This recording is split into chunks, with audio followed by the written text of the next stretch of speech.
Welcome to Transforming Medical Communications, a podcast by MedComms experts. We share medical communications insights and advice from the best and brightest in the industry to find out what they're doing to push our industry forward. Here's your host, Wesley Portegies. Welcome to the Transforming Medical Communications podcast. I'm your host, Wesley Portegies. Today, I'm thrilled to have Jennifer Ghith, known to many as Jenny, on our show. Jenny is currently the Senior Director in Omnichannel Strategy and Innovations in Global Scientific Communications at Pfizer. And with over 15 years of industry experience, Jenny is a master in leading cross-portfolio omnichannel scientific communication strategies. And her expertise really shines in amplifying emerging data across various platforms, including publications, congresses, and digital channels. Her approach to omnichannel communication is centered around providing personalized content experiences. And before we dive into our conversation, I want to make a quick disclaimer, which is that, the views and opinions that Jenny will share with us today are her own and do not necessarily reflect the official stance of Pfizer. Welcome to the show, Jenny. Thank you. I'm so glad I'm here, and thank you for having me, Wesley. Thank you for making the time to do so, and I'm excited about our upcoming conversation. So maybe let's start a little bit with your background. So you started as a researcher at Virginia Tech, I think about 20 years ago, right? And I would love to know what drew you towards science, but also from there, how you ended up in medical communications. I'll admit to about 20 years ago, before I start to date myself too much, I actually started off as a political science major, but ended up in some biology classes and had some wonderful professors. And I really learned from them how to ask questions of the world and how to seek answers. And I just really ended up loving science. And fast forward 20 years, and here I am today, still loving science. And just the more I learn, the more I appreciate the way that we go about asking questions and obtaining answers and questioning the world. I just really love that, and I appreciate it. And I'm so lucky to do what I do. I think we all are. So, and how did that lead to medical communications ultimately? It was kind of accidental, actually. I was in the labs and went up to the labs in Memorial Sloan Kettering, actually, and was working there in research.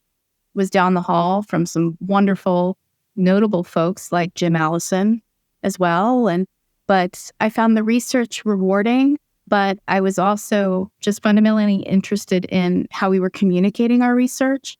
And it was really challenging to get your point across. And I found that if you don't get your point across, there are real implications to that. And what good is all this wonderful research if we're not able to convey it properly? And then, of course, the field itself was challenging. And, getting tenure and writing grants and doing all those things was really overwhelming. I started exploring other alternative careers, and I was in this wonderful lab setting, looked at being a patent lawyer. I went to NYU to a couple classes, right? And then just fell into medical communications and interviewed with a small company and just really loved the philosophy of the owners and ended up working with them. And again, the rest is history. I did end up working at a few MedComms companies over the years and moved over the ranks before I came to Pfizer. Wow. It really resonated with me what you said about getting your point across and how important that is, because ultimately, and that is why I am so passionate to be in MedComms, no one can really do anything about information they don't have or understand or, have access to, right? And if we look at our healthcare professionals, for instance, how could they change their clinical decision-making if they're not informed about something? And that is something that keeps me going because ultimately that's going to benefit patients. And how do if you don't have that information, there are very real implications to that in terms of suboptimal care. And if you misinterpret information, or if you have too much information and you have information overload and you can't find what you need, these are just very real challenges for what we all face today that are impacting our own health. And also the health and our profession and clinicians themselves and how they are able to work and how MedComms professionals are able to work as well as people in industry too. Absolutely. I fully agree with you. So how do you feel MedComms looked like when you joined the MedCom space for the first time? And what would you say are like the biggest differences with the current landscape? Oh my gosh. And again, you start to reflect on how long you've been in the business and your gray hairs. It's just evolved so much as a profession. I felt like I found out about MedComms kind of by accident. I ran into it. And now I feel like there are so many more programs and that it's really part of what people are able to learn about, even in their own universities and institutions. And that was not present as much. I think that we have professional societies now that were not even started yet or in their infancy when I began. The emerging generation, not the younger generation, because I'm still 25, as we all know, has the opportunity to engage with those societies and learn and has those professional communities. So I think that that's changed a lot. And then I think society is evolving and science is changing and communications has become all the more important. We have so much that's being published and released, and how it's being published and released is changing. How people are consuming information is changing now, right? Digital is much more important. So all that is very interesting, but the fundamentals of communications and how to tell a story are still there. And they were there back when I started too. So if you get snowed by everything that's changing and going on, it helps to remember that all those basic principles still apply. I like that. Now, if we fast forward to today, what would you say are the biggest challenges right now in medical communications? I think it's pace of the field. Everything is moving very quickly. I think that, again, we have more published information than ever before. I think we have things like social media, and because we have so much out there digitally, it becomes difficult to discern what the truth is from all of the information that's out there. And if you start to think about things like AI, those systems aren't necessarily trained to understand the truth. They're trained to match their model. They're language models. They're not knowledge models.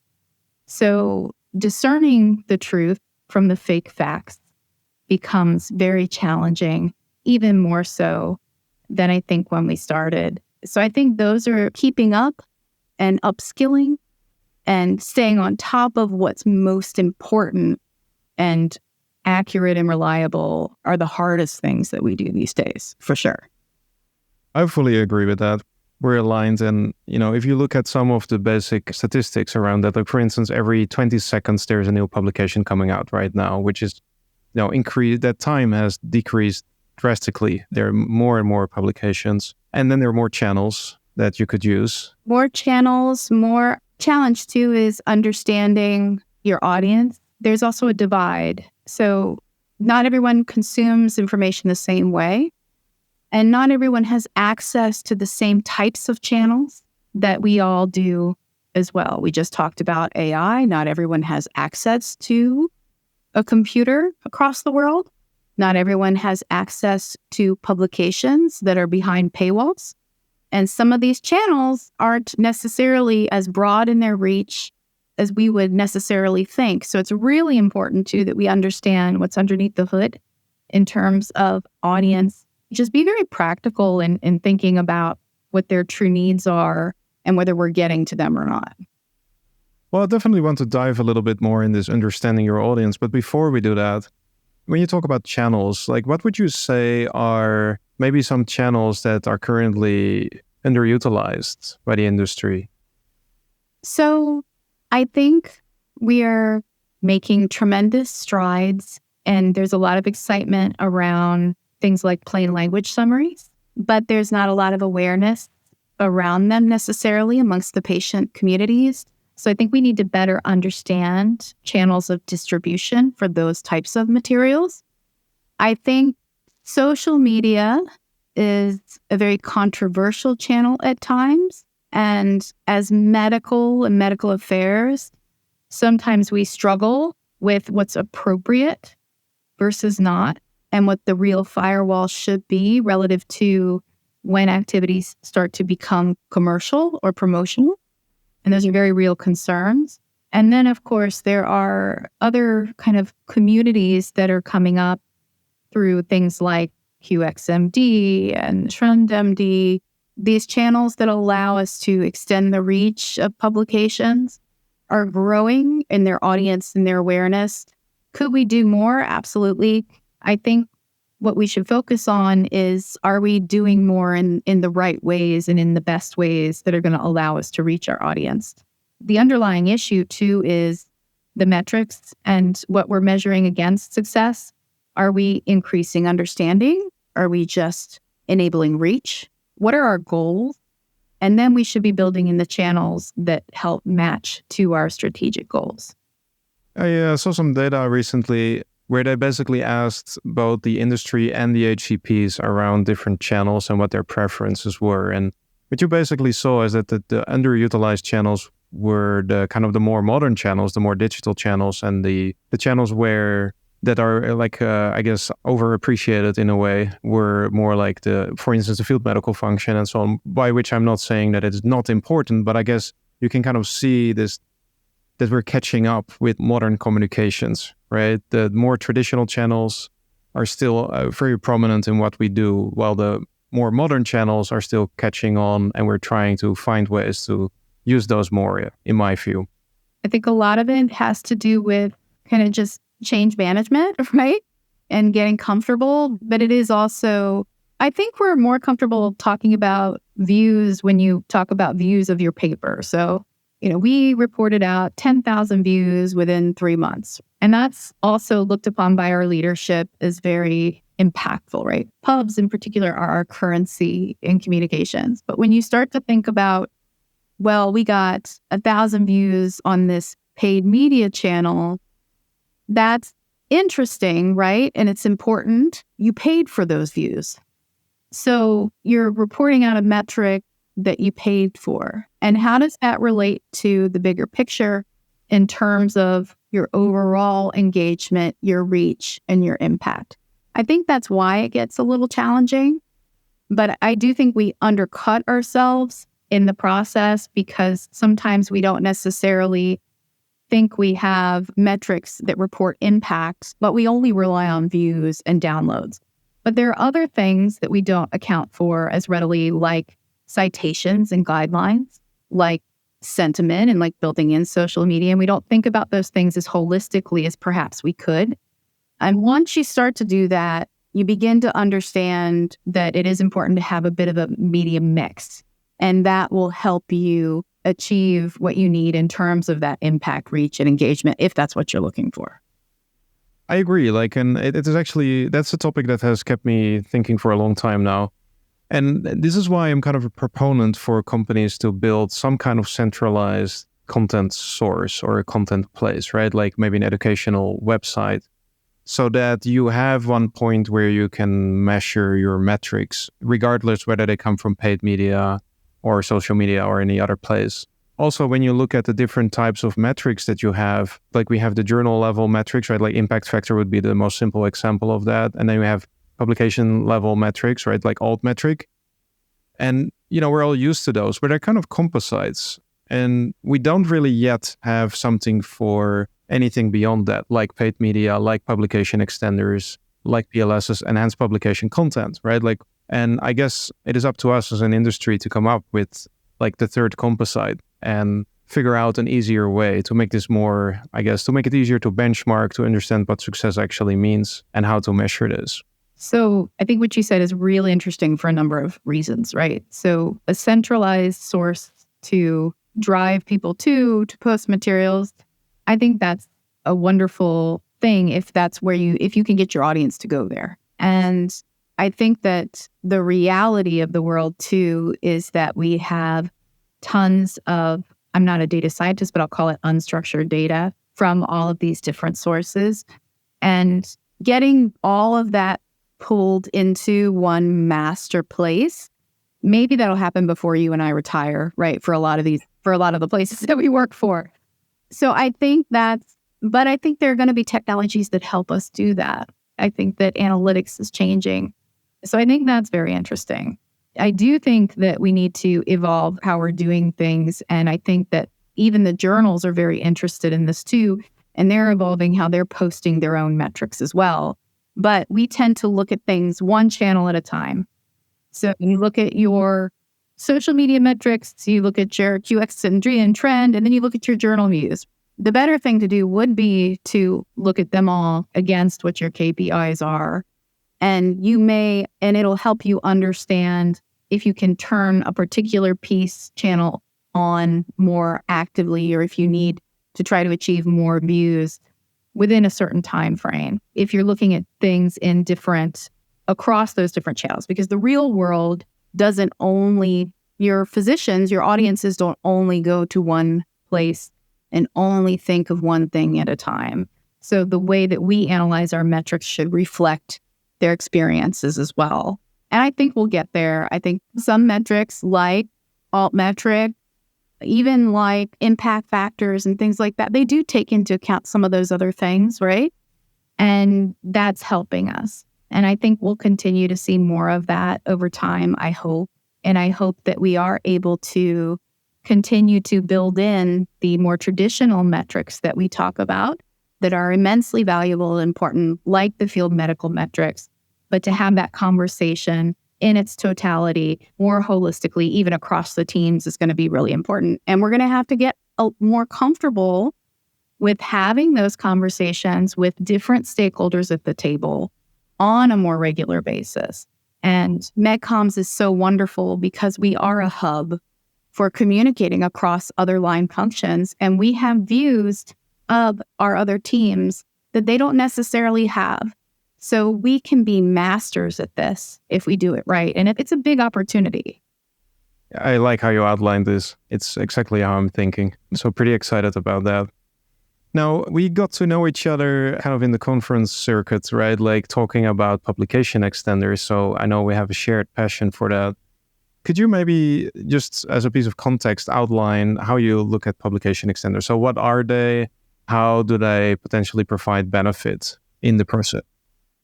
Well, Wesley, I think you gave a master class in this, so I'll do my best. But I would definitely say that I am sitting here with an expert in the field as well. And then just one other thing, and then I promise I'll answer your question. You mentioned the circuit. I think that's funny because I hear that when I talk about the bigger medical meetings too. It has never been more important to be a part of your professional societies. Never. Engage, get on the circuit, because that's where you're going to learn from people, and you're going to learn things that are coming out that you don't see in the literature necessarily, or even talk about in the water cooler conversations with your colleagues. So just a plug there first. Publication extenders, to me, and you can correct my definition, are anything that help us to extend, some people call them enhancements, the reach of our peer-reviewed publications. I think about these in terms of, we've already talked about QXMD and TrendMD, where we're not necessarily curating the content from the paper, we're not adapting it in any way, but we're getting it out there and visible to a broader audience.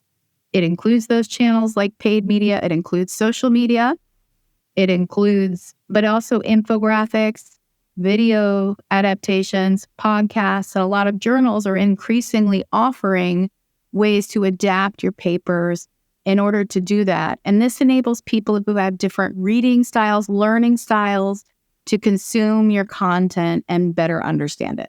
So how did I do? What did I miss? You tell me. Perfect. Yes. And I think like maybe to provide some context to your answer, like, you know, if we talk about understanding our audiences, right? Like you see so much data right now on how the life of the average HCP actually looks like. And I think we sometimes forget that. On average, they have about 2 hours per week they can spend on consuming content, like as in like self-studying. But this is not a consecutive block of 2 hours when they can sit down and focus, right? This is more like 5-10 minutes in between patients, perhaps. There's a huge administrative burden up on our dear HCPs right now that they have to deal with. So it's these little nuggets of time they have. And therefore, if you look at data on like preferred content formats, the commonality between everything they prefer is basically it is short and concise. And it tells them what they need to know. So I think that's really interesting. I think it does depend on your situation. So physicians, and the thing, remember, I live in oncology, so I think about oncologists in general. We've done some research, but we know physicians are seeing more patients than ever before. We have data that tells us they're seeing sometimes upwards of 40 patients a week. I wonder how they do it. I really do. If, you gave some numbers there that I've heard before as well, that they have about 2 hours of time, right, in between all of this and in between clinic days to get information. So they need it quickly. But they're also, like, when they're shifting in those days, imagine, walking in a room and seeing one patient and then talking to them about a life-threatening or a chronic disease perhaps, and then having to move over into a conversation with the next patient just a few minutes after and resetting your brain. They're facing, and that's actually, we talk a lot with physicians, and that's actually a true experience of that one physician conveyed to me that is a challenge that isn't as frequently cited, that they're having to change gears and have these discussions as well. So there's that. But so all that's fine. That's needing information concisely, directly, quickly. Oftentimes, they're just going to phone a friend, an expert in their network. So we need to understand their networks. But they are also researchers, right? We have MD, PhDs. We have people who are writing grants. We have people who are, leading these major clinical trials. And their needs are different at times. And some of them do want to read the full paper as well. And I think it's interesting to think about what our papers represent. We have papers and we have adaptations of content that are short form, that are designed to get the point across quickly. Then we have kind of a school where the publication is kind of the record of the trial or the study, the living record of everything that we have. There's a certain level of posterity there that's important. So what you need depends on your situation. So there's room in the world for all of this. I think the challenge becomes quickly finding what you need, because you don't always want the 5-word summary, although we increasingly rely on the headlines and we don't read the full thing because we don't have as much time as we need. But I'm hopeful that new technologies are going to help us find what we need faster. And that will help us make better use of all these extenders and all this work that we've done to be able to communicate our point. Absolutely. I'm not surprised you're saying this as like omnichannel expert. And I think one of the other things that feeds into this is like, I personally see a lot of singularity in how the industry approaches communicating about these things. It's more like, oh, we have a phase 3 paper, let's make an infographic. Like you just said, there are many different profiles out there that need different things. One person might want to hear a podcast during gym workout, right? Another person might want to read the full publication because they're like the academic researcher profile. And we kind of need to cater to all of these different needs. And because of that, you can't really, stick with one singular approach. The other thing that I've been thinking about a lot is like the impact of how the personal lives of HCPs have changed too. Because ultimately, we're all just people, right? So they're also scrolling probably on Instagram or YouTube or whatever, right? Like in our personal lives, we're getting used to extremely short form content. And this must somehow flow over into our professional lives, where it just becomes harder and harder to work with long form content, except when you're so intent and focused on wanting to know all of that. You are the researcher. Yeah, that is probably the exception. Yes, we are constantly exposed to information now. And we do rely on short form content. There was a gentleman at Microsoft who gave a presentation years ago, and this was years ago. He said, the attention span of a goldfish is 9 seconds. The attention span of a human being is 8 seconds. It's probably worse than that now. And then you couple that with the pressures of seeing patients, right? And the fact that we're in healthcare. We're not selling people a sweater. We're dealing with their personal health. And your personal lives bleed into your professional lives.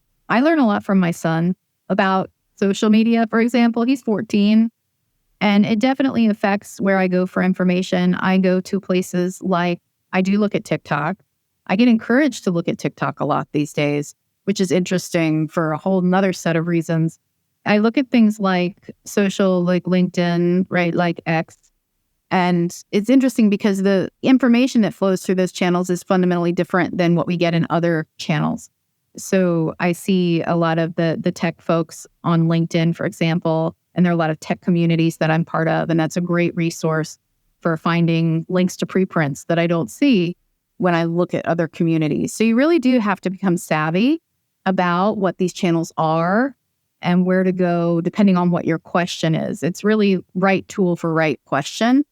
That hasn't changed either. That's a saying that's been around for quite a while as well. That makes sense. I have a question for you that I think a lot of people would benefit from, which is around so the communications landscape is changing, right? And it kind of all starts with the publication.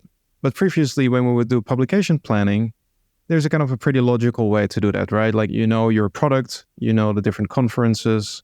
There's a clear timeline you can put on that. It's all easy to plan out. But now we're suddenly going to create infographics, podcasts, videos, whatever it might be. So how do you now plan for that? How could you integrate that in the publication planning in a better way? So we have spirited discussions on this with our colleagues these days, right? So the journey doesn't actually start with the paper. It starts way before that. So it starts with our development colleagues, right?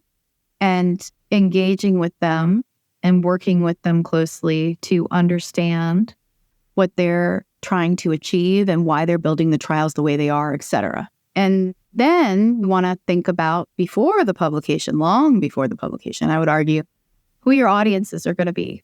Omnichannel is about getting the right content to the right audience. And so you want to think about your audiences. You want to think about who you want to reach, what data you're going to have, right? And what's going to be compelling to them. And then you can think about how you need to say it. And if you think of it that way, then you can start to understand and analyze which publication extenders and channels are going to be most appropriate for your audiences. I think that's challenging because it sounds very idealistic, right? The world is messy. It doesn't always function that way. But again, we can collect data on our audiences and we can understand our physician behaviors up front. We can understand which extenders are doing better than others and overlay that with what we know about our audiences. And that'll help us make better decisions because we can't possibly do every extender for every single paper that's out there. That's not going to work out. And even if you have endless budget, that's not the way to approach it best, I would argue. So how about timing? Because there's no logic really, right? If you say, I have an abstract and there's a conference, that makes sense. But now I have a podcast and an infographic. You don't necessarily need to align it with a conference, right? And do I want to push everything out right at the same time when I release? Do I have to do the podcast and the infographic and the paper all at once? Or is it better to wait a little while and then release the plain language summary? The unsatisfying answer is it depends, right, on your situation. What might help or what helps me is to try to get ahead of the game as much as possible in terms of understanding your audience. And you can do that through things like surveys, right, and consulting with your other line functions and your colleagues in your company. And then trying to obtain metrics where as much as you can, if you have historical metrics, great. And you might need to experiment a little. You might need to do one where you release it right away and then try something else where you released it later on and then try to understand whether you see a difference there. At least for me, we're not experimenting to that level yet. We're still just really trying to even understand the channels and the appropriate ways to even compliantly participate in these bodies. So I hope that we'll get there. We're certainly not there yet. But I hope we can be data-driven and think more about things like benchmarks as well when we have these conversations. I like that. I haven't been really thinking about that, but experimenting would probably be a great idea to build our experience, our collective experience. What do our commercial colleagues do? A/B testing? What do we do in the labs, right? A lot of us come from the bench. So I think and not necessarily asking or trying to solve for too many things at one time either. So that's where I hope we're getting. I hope it really is a science in communications I really hope that's the future of our field. I think we're going to see more of that, and we're going to need to be very conversant in it and learn how to use it. Couldn't agree more. You just mentioned omnichannel, and I kind of wanted to pivot to that topic a little bit. So Jenny, when I ask two people in the industry what omnichannel is, I get like at least 6 different opinions, and I think everyone is kind of a little bit in that state of mind. So can you help demystifying the right definition of omnichannel? It's something that gets discussed a lot, definitely a buzzword. Although I would argue that I'm starting to see it as more of a standard term than there used to be, because we're part of the Congress circuit, for example. You see it kind of as foundational.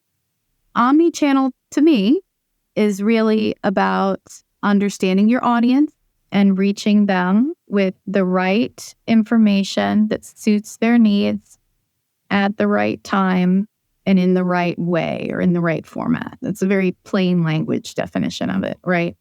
But at its essence, I think that's what it's supposed to be. And I think we get lost in, when I start to talk to people about omnichannel, or when you're earlier on in your life cycle of exploring it at your companies, we tend to race to the channel part of it. It's much easier to just try to blast out content across a bunch of different platforms. In a lot of places, the incentive to do that is very strong, right? You get rewarded for being first at something. That's what we want to chase. But if you really try to be omnichannel, right, you have to reset that conversation. And again, bring it back to, do you really know if you're reaching this person? Are you really enhancing their understanding of material? Are you getting cited in guidelines? Or is it just that, you're tracking a gazillion impressions of something, but you don't have any sense yet of whether you've actually changed their behavior or their understanding? I think it's still aspirational in a lot of ways, in a lot of different capacities at a lot of different companies. But I think over time it's becoming more possible because of technology and because of what we're going to be able to do in order to reach people. That makes a lot of sense. But I was thinking about like the difference with multi-channel as well, where in my, and you can correct me if you want, but like in my field, the difference here really is in multi-channel, you just use multiple channels, right? But there's not necessarily this kind of connective experience and consistent experience across the different channels. They don't necessarily work together because they're more like isolated. And I think that is where I see a lot of struggle right now. Like, I think what a lot of companies are doing is actually multi-channel. They call it omnichannel, but it is multi-channel. And I was wondering about your view. So let's say you're capable running multi-channel. How do you turn that into omnichannel? How do you connect the different functions, for instance? Because it looks like functions are kind of correlating to the channel, right? So for instance, field medical is also a channel. Like the PUBS department is a channel in a way. Like, how do we connect those? I think it helps to come back to your audience, right? So when we go multi-channel, what at least it tends to happen in my experience is you tend to think, okay, I'm reaching oncologists or urologists or whatever, right? Rheumatologists. And we have these channels that are good in rheumatology, right? And in multi-channel, you're also only looking at your metrics and your results in a siloed capacity too, by the way. But if you think about the experience of those individuals, what actually does a physician do all day, right? They wake up in the morning, or an allied health professional, they wake up in the morning, they have a cup of coffee, they go to Medscape, OnLive, whatever. I don't endorse any of these channels, by the way, just examples. They go to these places for 10 minutes. They get in the car and maybe they're taking their kids to school and then they listen to a podcast. And then they go to clinic, right? And et cetera, et cetera. And you try to construct what that really looks like and where they go. And I think that gets you closer to omnichannel. And I think we have a lot of misconceptions about what their days actually look like. Because if you we've constructed some of those journeys and we've tested them, right? Like we've actually talked to our audiences. Talk to your audience. Don't make assumptions. They may say, well, that's really ambitious. That is not at all what happens in my day. My day is a dumpster fire, and I'm lucky if at the end of the day, I get to spend 5 minutes surfing the internet. So you really need to understand the experience, not just what their job description is. And that will help you get to, okay, what channel should I be on? Does that channel actually have the reach? Does it get to someone who's in the community? Or should I just send them print materials because that's what they're using in their offices with their patients, right? That can also be a channel for omnichannel. So I think you have to get beyond how you traditionally think about these peoples.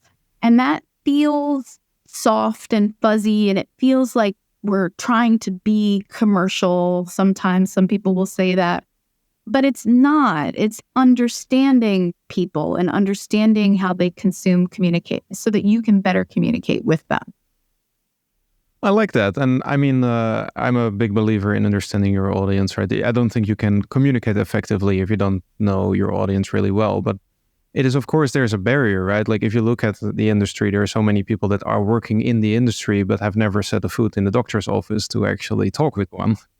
That is a definitely like problem, right? And that is kind of how I feel a little bit about us, for instance, as an agency. We can help bridging that as far as we can in a way.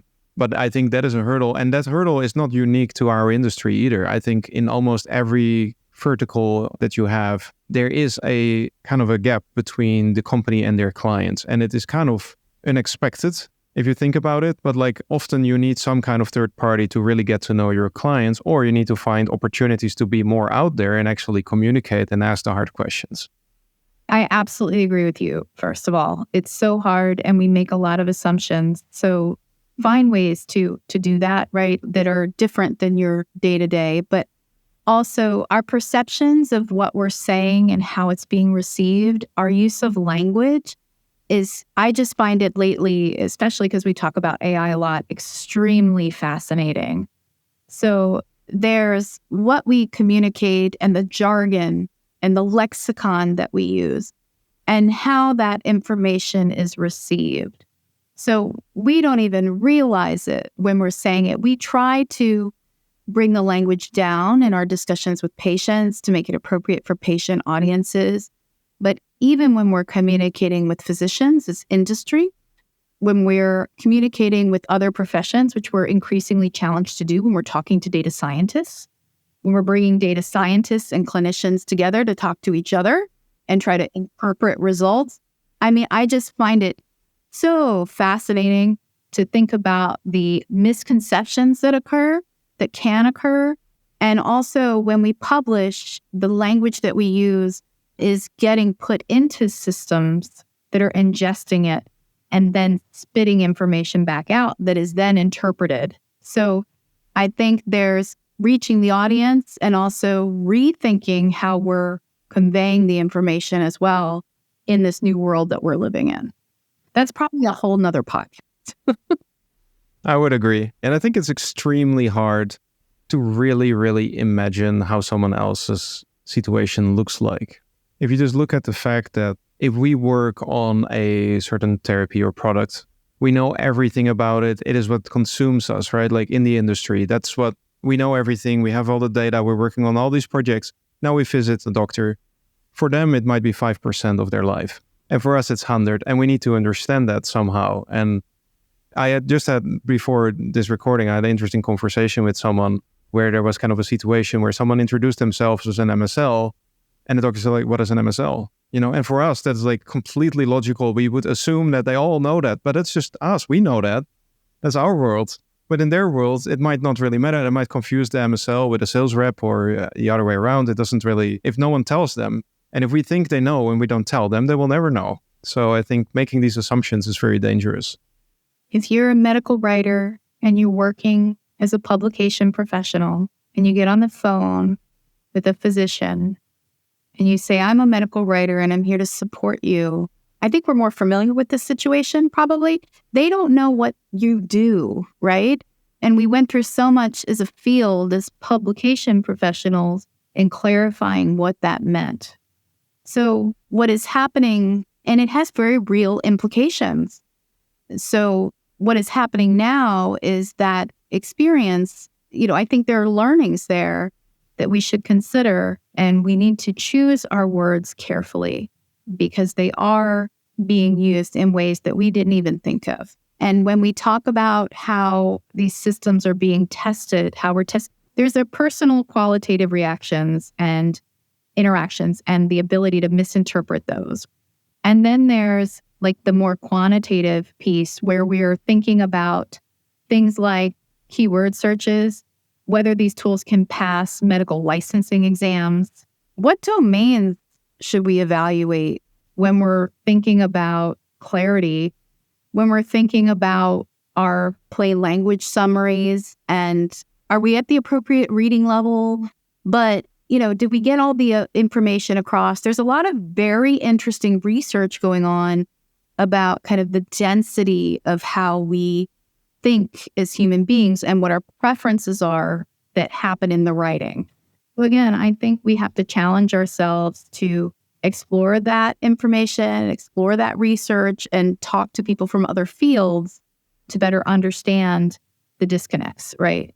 And we're not even talking about what's happening when you speak with people from other countries and they're consuming information and they are speaking in different languages. They're coming from countries with different frames of reference in terms of their treatment regimens and access to tools and things. All of that comes into play when we're trying to write these articles and trying to communicate this information. And these are all things that we can think about as the papers are being written, right? Before the papers are being written, so that we're not acting kind of reactively with the information later. I have a final question for you, Jenny. And it is like, the teenagers of today that will run the medical communications of tomorrow, right? So what do you think they will do differently? How will the world look like in our field? Oh, gosh. I think about my son, who's a teenager, who's a future MedComms professional, I hope, right?